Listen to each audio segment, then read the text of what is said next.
Opening night of the NBA season is close. It's Tuesday, October 18th. Do you think the Golden State Warriors can repeat?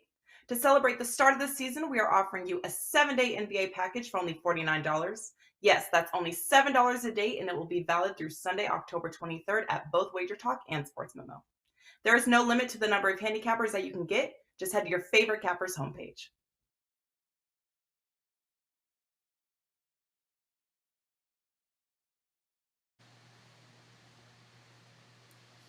Hey guys, welcome in and a very happy, October the 20th here as week 8 of the college football season underway. We got a game it wasn't much of a game. It was a hell of a turnover fest, App State, Georgia State. But we got a couple of more tonight, and of course, another great weekend of college football. 3 games, in fact, we're going to take a look at, break down for you, and we're going to do it with 3 of the finest as we welcome in the Thursday crew here, Adam Trigger. Don't ask him what he thinks of Syracuse this weekend. We got, of course, Mr. Steve Merril with 2 R's and 1 L, and everybody's favorite here, Drew Martin, ready to go here, guys, breaking down 3 pretty good games here this weekend. Maybe, just maybe, bounce back spot or fade spot. We'll see what these guys think, but Trig, I know you're locked and loaded here already. You got a couple of best bets up at WagerTalk.com. What are they? What's going on? What's available? Yeah, so I'm on a good run right now. College football was great last week, 3-1. Pretty much since week 1. Bad week 1. I've been winning every week since. 4-0 on 5% college football plays this year. And my 5th one will go on Saturday. That's up on my page right now. My first client college football play goes tonight, 4% play. And I posted one to Twitter for free earlier. So go over there and take a look at that at Top Flight SI. I'll probably add a couple others. So yeah, it's been going good. I believe overall run 7-2 coming into today. So on a nice run, and hopefully we keep it going this weekend. Absolutely. All right, guys, games coming up here tonight. Merril, how about you? You're continuing to roll. We still got baseball. We still got, of course, NFL, college football, NBA. You were on the show again yesterday. So what do you got for us here tonight? Yeah, it's so important to take a serious long-term investment approach, and that means more than just 1 or 2 days. For those of you out there that thinks a full football Saturday and Sunday is a long-term investment approach. And the reason I bring that up is because entering last weekend, I was on a 41-22 all-sports run. Had my first sub-500 weekend in college and pro football all season. Everyone thought the world was ending. And now I've gone 4-0 Monday, Tuesday, and Wednesday, a 4-0 sweep since. So take more than a 2-day approach, and that's why I'm offering a 30-day all-sports special right now for $100 off. Normally it's $299. It's just $199 with Steve 30. That's football, college and pro, baseball, and NBA, which won last night in the opening debut. Steve 30 gets you $100 off, $199 for a full 30 days. Steve Merril, WagerTalk.com. Yeah, absolutely, guys. It is a marathon, not a sprint here, and that is for sure. And Drew Martin knows all about that as he continues to cash tickets here. College football. I know he's getting ready for college basketball just around the corner. MLB too, Drew. So what do you got for us tonight here heading into the weekend? Sure, Joe. Actually finalizing tonight's card, and off a tough MLB postseason loss for the clients. But you know what? I'm in bounce back mode. I'm feeling good about this weekend. Got a 5% max limit up in the NFL I really like. So getting geared up for this weekend and excited to break down these 3 games with you fine gentlemen. So thanks for having me on, Joe. Yeah, it's gonna be some fun games here to talk about coming up, and we're gonna start out west, guys. We're gonna talk Stanford laying 2.5, 3, taking on Arizona State. Total 53.5, and Stanford finally, covered a game, won a game, covered a game. It took long enough, but they finally got there. Arizona State gets rid of Herm Edwards, playing some inspired football. 53.5 is an interesting total here. Trig, kick us off. Who are you looking at in this one? Well, Joe, I like Arizona State here. Listen, both teams kind of come in, right? Like Arizona State had their upset win over Washington. Stanford, huge upset win over Notre Dame. So both you would say might be in a little bit of a letdown spot, but I think the bigger letdown has to be on the bigger potential letdown would have to be on the Stanford side. Arizona State had a week off. they also, in my opinion, they kind of needed that week off, right? Like they're in a bit of a transition period post Edwards being fired. And, I thought it was a little bit toxic, the situation there in Arizona State where they kind of it almost conspired to get him out of there. But clearly, Joe, he was the problem because Arizona State's looked far better in the 2 games since he's been out. They played a respectable game that they covered against USC. And then they beat Washington, and they beat Washington with their backup quarterback. And Emory Jones should play here, and I do think that is a bump up with Emory Jones under center. He watches all of our shows. I've talked about it a couple times. Friend of the show, Antonio Lewis, his kid is on Arizona State, and he's pretty good.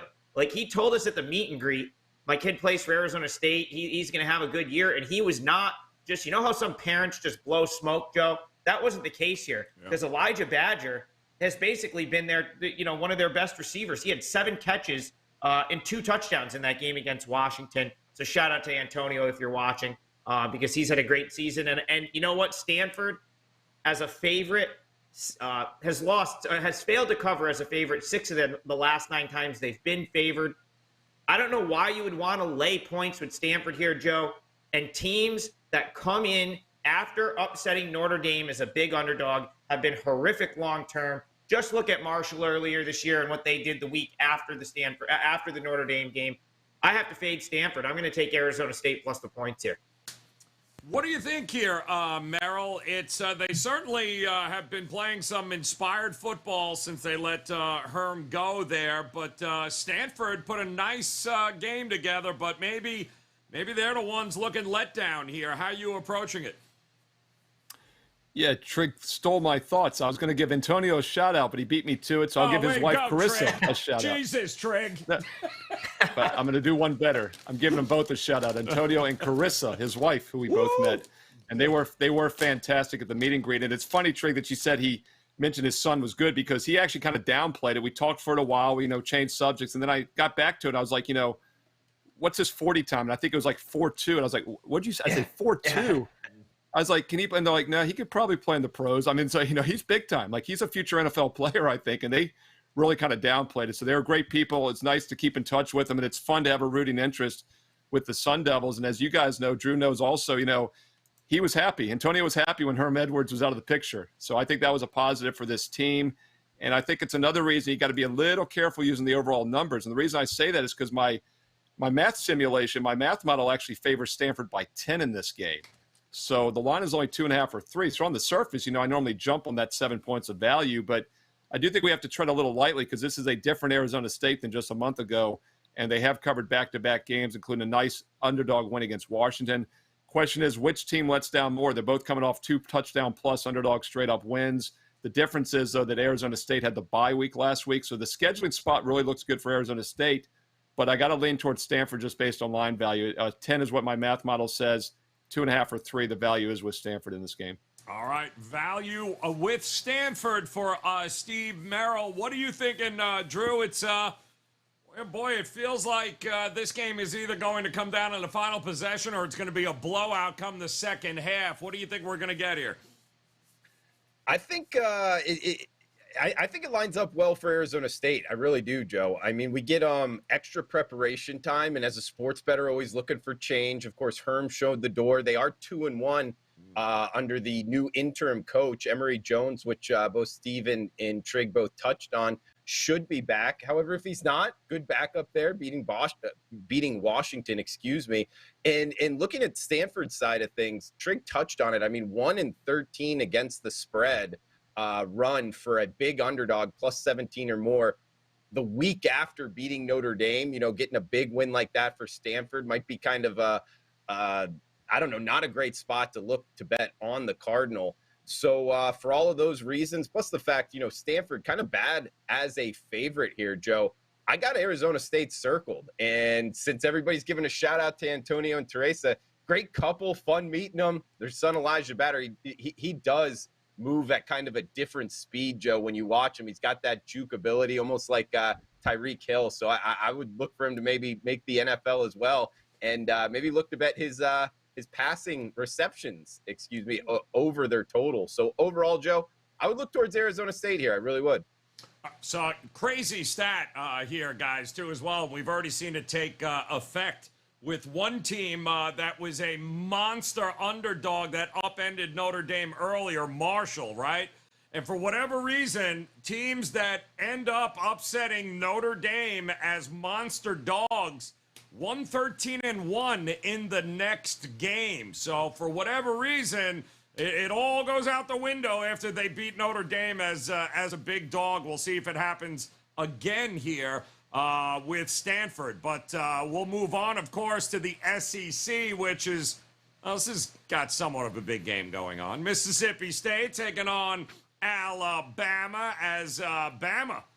I heard they lost. Is that true? Yeah, they lost. Mississippi State, they freaking lost too, though, on the road there against Kentucky. So 60.5 is a total. It's a 3-touchdown. That's right, 3-touchdown. Alabama favorite here, Merril. What are you doing? Is it dog or pass for you, or you think Bama bounces back? No, it'd be the opposite. It'd be a favorite or pass for me here. Last year, Alabama loses to Texas A&M, and guess who they played the following week? Mississippi State, and they beat them 49-9. You know, Marco uses the term, dream buster, bubble buster, whatever it is, when the team loses the first game in college football. But unlike years past, it doesn't knock teams out anymore, the national title. And Alabama knows that firsthand because they've done it before with one loss, made the playoffs. So their season's still alive, and I would not want to be facing what still might be the most talented team in the nation off a loss, and that's the spot for Mississippi State. So now we look at the math, we look at the line value.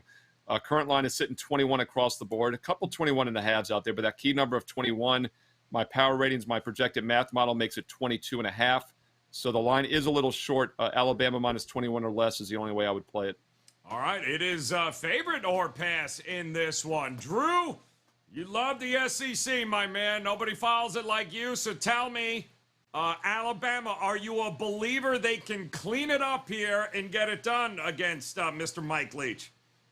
Joe, I do follow the SEC. You got that right, but I definitely don't love Alabama. I did go to Auburn, so always tough to bet on them, man. But I'll tell you this, it's going to be tough to step in front of them here. I got a couple stats that are just alarming. In fact, it's enough to make me lay the 3 touchdowns here, guys. Saban off of a loss. Got this from the great Mark Lawrence's playbook, guys. They're 7-0 straight up and against the spread the next week. That's their run after a loss under Saban with nearly 2 touchdowns against the spread covering margin, meaning they're blowing out their opponents in the next game. Plus the fact you look at this matchup head coaching wise, Joe, Saban versus the Pirate Mike Leach. Last 2 matchups, 90-9. Saban on top, Alabama smashing them. For whatever the reason, it's scheme, players, whatever you want to put it. It's also in Tuscaloosa. Lay the 3 touchdowns. Alabama is the side here, Joe. All right, not messing around. Bama, it is here. Things were looking so good. The numbers, they're pretty positive for Mississippi State here. They've had some issues on the road, and let's face it here, Trig. This is a hell of a place to be here after a loss in Tuscaloosa. What do you think? I can't think what I think, Joe. I don't understand why anyone would want to lay 3 touchdowns with Alabama right now. And other than the fact that they should be a little pissed off here, maybe a lot pissed off after the way that game played out, and they gave up 52 points. Most they've given up in over 100 years, I believe. They should be ready to go. But to me, we talked about Alabama and Arkansas on this show a few weeks back, and I said I wonder if that performance from Alabama against Texas was like foreshadowing a little bit of what might we see once Alabama starts playing respectable teams, and it kind of has been. You go back to the Texas A&M game; they arguably should. I don't know if I'll say they should have lost, but I mean Texas A&M had a play from the goal line to win that game, and then last week they come back in a position where they you would think a good Alabama team would take a game over after coming back, taking the lead, and then they lose that game in the fashion they did. Now, I don't know that Mississippi State is going to win here, but 3 touchdowns, going back to the Arkansas game and the way that Alabama kind of let them hang around, the Bama secondary has been kind of a mess, and the penalties, going back to the Texas game, like it's just not what you typically see out of your national championship caliber Alabama teams. And the other thing I want to note with Alabama, they're kind of they're that one team. The Patriots were that in the NFL a couple of years where it was hard to quantify how good they were. And so when they took a step back, it took a long time for the books to adjust to, okay, maybe this isn't the number one Alabama team that wins championships every year. Maybe they're more like a number 6 team, which is the first time they've been ranked outside of the top 5 in a long time. So I think you're getting a little value here, especially once this gets past 21. You can find 21 in the hook. Seems like good value. Mike Leach, after a double-digit loss, 15-4 against the spread in his last 19 games. I don't know why we're just giving this to Alabama. The game still has to be played. And Mississippi State's got a quarterback in Will Rogers that can throw the ball. I think Mississippi State hangs around enough to get the money here, Joe. All right, he thinks Mississippi State going to be a thorn there in Saban's side. The reality is they have been penalized more here through for these first 6-7 weeks of the college football season than I can remember. I don't know if that's the refs or if they just all of a sudden become a very undisciplined football program, but penalties have been killing them as well. Still, got to lay to 3 touchdowns if you are backing Alabama. And that leads us, of course, to our third game on the show to break down. Yep, everybody's favorite, Oklahoma State at home. Stillwater, Oklahoma taking on UT, Texas. Opened up at 4, quickly shot up to 6.5 on Monday. That total right around 61. It seems to be dropping just a hair. 3:30 Eastern time on Saturday. And Drew, I'm coming to you, man. The Cowboys, injury concerns, both sides of the ball. The market loves Texas. What do you like here? Yeah, I mean, Joe, to your point, in terms of the total drop and maybe some wind concerns as well here, as Stillwater might have some wind. And of course, if there's a lot of wind, it's always troubling to bet the over. However, I'm not totally into betting either of these two teams towards the under. I think Oklahoma State, if healthy, if they get that offense going, we've seen them be pretty prolific on the offensive side. Got a couple stats for you. And I know you know this Oklahoma State team very well, Joe. And of course, you bring up the injuries there on the offensive line. I know you threw it there in the group chat. If they're without a bunch of offensive linemen, group injuries on the O-line in college football is something to really pay attention to. And Spencer Sanders, as good of a player as he is, if he's not, 100% pumping the brakes on them, that's what I think the market's kind of moving on here towards the Texas side. But the problem is Texas, as a road favorite, really hasn't been good. And Sarkisian in particular, when you look at some of his numbers, 13-27 straight up on the road, 17-23 against the spread on the road. You've been burning some money if you've been betting on Sark having to travel here. So that's not really something I'm going to put my money on. Going to wait and see how bad these injuries are, Joe. And if a bunch of guys are suiting up here, looking good in the pregame, I'm probably going to be on Oklahoma State, actually. Take the points, maybe get a 7 right before kickoff, something of that nature. Last stat here towards Oklahoma State, 4-1 their last 5 as a home dog. Tough place to play in Stillwater. I'll probably be on the Cowboys by kick, Joe.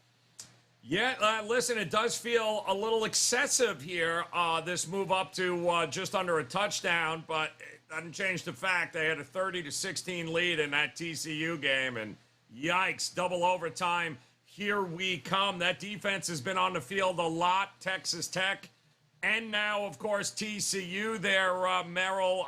What do you think here? It's kind of interesting, the total coming down a little bit, but how do you look at these two matching up? Yeah, first of all, Drew, you conflicted yourself. You said if they're warming up and they're healthy, you get a 7 at kickoff. It'll probably drop to 6 at that point, so you'll have to see. But he's right. It's sitting 6.5 right now. And, Drew, you're all right about the injuries because the over-unders dropped from 65 down to 61 in this game. So I do think this line move on both the side and total, as Drew Martin said, is due to Oklahoma State being a little thin maybe offensively on the line. Joe, you brought up a good point also about the double overtime. Look, my math model only favors Texas by 2.5 in this game. This line is too high. But I like Texas in this spot. It's the only way I would play this one as long as it stays below a touchdown because it's a very difficult spot for Oklahoma State. Free plays on WagerTalk.com last Saturday in college football went 9-1. So you should be checking out the free plays at WagerTalk.com. But the reason I bring that up is because I know the one loss. This guy named Steve Merril had TCU -4. Goes to double overtime. They win by 3, and it's not the NFL, so they don't kick the meaningless extra point. And instead of landing 4, it lands 3. Would have been 9-0-1 on the free plays. Don't feel like I necessarily deserve the cover there, though. And Oklahoma State, the way they lost that game, blowing a lead, losing double OT, how many points is that worth? So even though my math model says 2.5, I think it's worth at least a field goal more. So I think 6.5 is where this line should be. And Texas has some focus here. Little flat last week against Iowa State. That was a tough spot. It was sandwiched between the 2 Oklahoma games because keep in mind they had a big 49-0 win over their arch rival the week before. I think they were looking ahead a little bit to this game because it's a revenge spot. They lost as a 3.5-point home favorite last year to Oklahoma State. So I like the setup for Texas. I don't like the setup for Oklahoma State. I'm going to trump the math and go with Texas, who I think is in a better spot here. But I do think this line is too high. It is. It does seem excessive, Trig. I worry about the ability of stopping the run of Texas, something Oklahoma State's defense this year, new defensive coordinator, they lost a lot last year on this Oklahoma State defense. They're not great against the run. Feels like Robinson can get it going, going to be hard to stop them. What do you think we get here? Yeah, well, I guess that's a good place to start because, Oklahoma State's without a doubt taking a step back defensively this year from what they were last year. And I think it's, it would be a reason to play against them. But, just to touch on some of the other things we've spoke of. So I don't think you're going to get a good number close to kickoff. Like if some of those guys are playing, because I have a feeling as soon as they say Spencer Sanders is playing, there's going to be some buyback here, or there's going to be some people that jump in at the good number for Oklahoma State. You can't take Texas down at 6.5. It's gone way too far. I would say pretty much the Oklahoma State injuries are probably baked into that number already. Like they were already starting to sort of bake in potential injuries to that number. Sanders, from what we've heard, is practice today. CT Betts seems to think he's definitely playing. I don't know if I'll go that far, but he's usually pretty tuned in. And if Sanders plays, I mean, in my opinion, there's a pretty big drop off between Sanders and Gundy's kid, who would be the backup. Who so I think he's only gotten in 2 games so far this year, Joe. I know one of them because my very first 4% client play of the year was on Central Michigan, plus 21.5 in a game that was like 50-15 going into the fourth quarter. They brought in Gunnar Gundy, and he was atrocious. And he basically just couldn't do anything. Threw a pick, let Central Michigan back into that game to get the cover. The only other game I think he's played in was against an FCS school where I think he went like 12 for 20, threw an interception, maybe a couple touchdowns. So I would say that there's a pretty big drop-off. If Sanders is ruled in, this would probably move. The only way I could bet it would be Oklahoma State. I do like the stat that they're 4-1 their last 5 games as a home dog. And of course, they blew that big lead last week.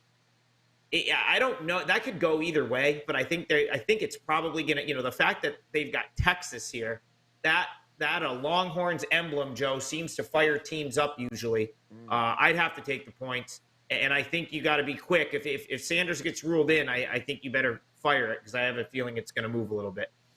Yeah, it was certainly a kind of an eye-popping move right off the bat early in the week on Monday. So injuries are a concern for Oklahoma State, but we'll know soon enough here in a couple of days as they get ready for kickoff, 3:30 Eastern time there in Stillwater between Oklahoma State and Texas. So now the question is whether or not these 3 games will make a best bet of these guys, or if there's a game they like someplace else for a best bet. We'll go around the horn. And Drew, I'll start with you, man. Tell me, is there a game you like a little bit more than the rest here?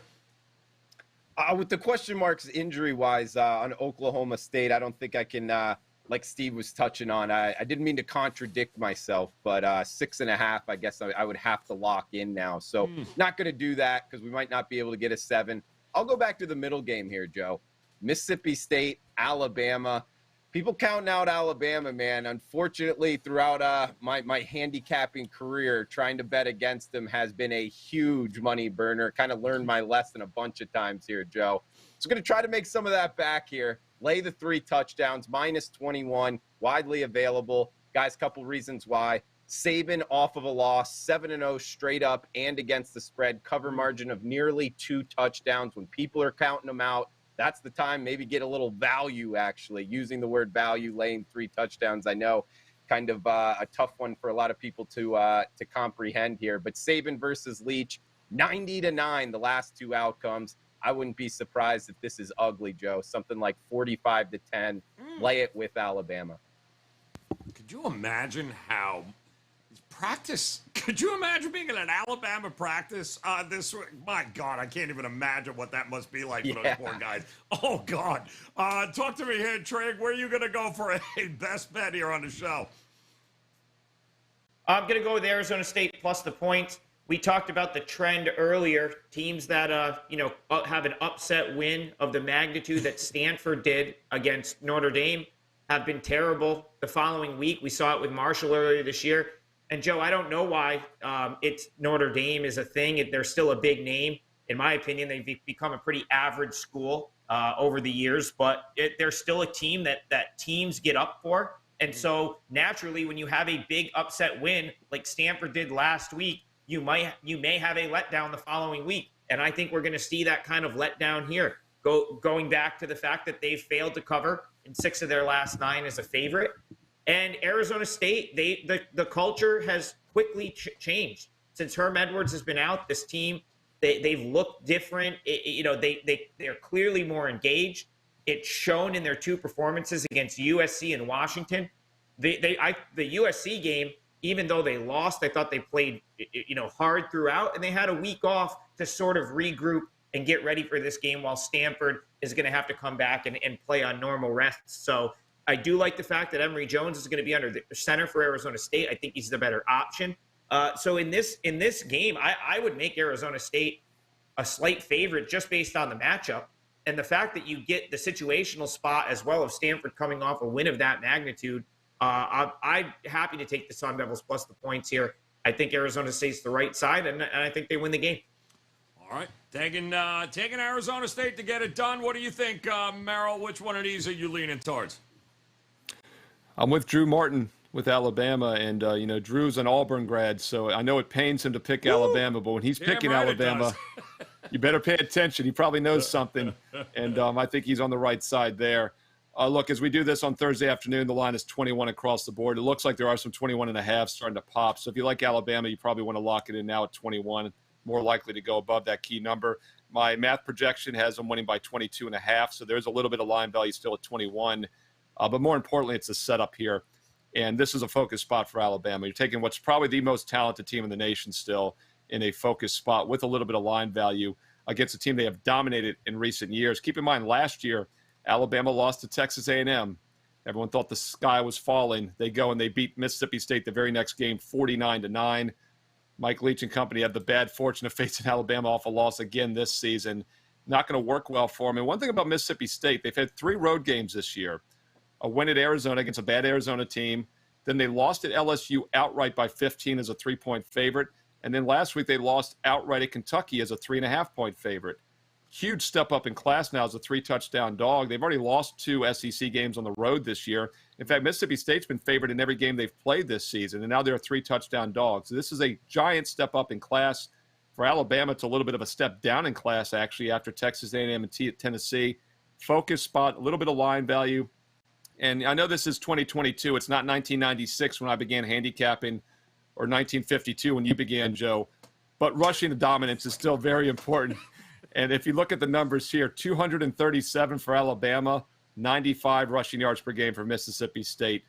Any kind of a competitive price range of 3 touchdowns or less, I'll take that all day long. Bama's better on both sides of the ball. Focus spot, Alabama, minus 21. Book it. And by the way, full 30-day special, Steve Merril, WagerTalk.com, $100 discount with promo code Steve30. Got to get that in because Joe will probably never have me on again. Steve30 gets you a full 30 days for $199. Steve Merril, WagerTalk.com. It's a good point the way you got that in there. But hey, listen, all I want to say is I had to pain Drew to go Alabama, but from the immortal Adam Trigger, Alabama ain't Syracuse. Let's take a look at the best bets here if we could. Alabama laying 3 and take it, according to Drew and Merril. Trig is going with Syracuse. I mean, Arizona State +3 is where he is going. He's going to the Syracuse game, by the way, so that should be pretty fun. A nice little road trip here for Trig this weekend. But Arizona State over Stanford in a letdown spot. Book it for State +3. And make sure you guys head over to WagerTalk.com. And make sure you visit Drew Martin, Steve Merril, Adam Trigger right now. You heard them. Best bets up, locked, loaded. Trig's got one going tonight.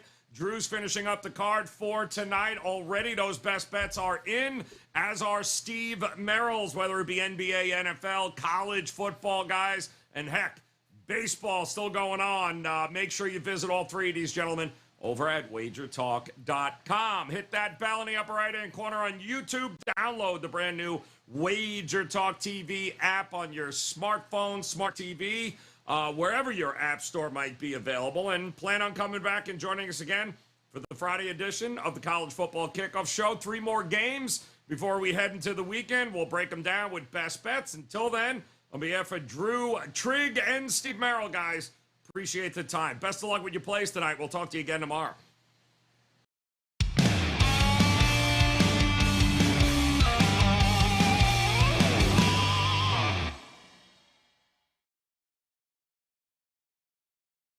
Opening night of the NBA season is close. It's Tuesday, October 18th. Do you think the Golden State Warriors can repeat? To celebrate the start of the season, we are offering you a 7-day NBA package for only $49. Yes, that's only $7 a day, and it will be valid through Sunday, October 23rd at both WagerTalk and Sports Memo. There is no limit to the number of handicappers that you can get. Just head to your favorite capper's homepage.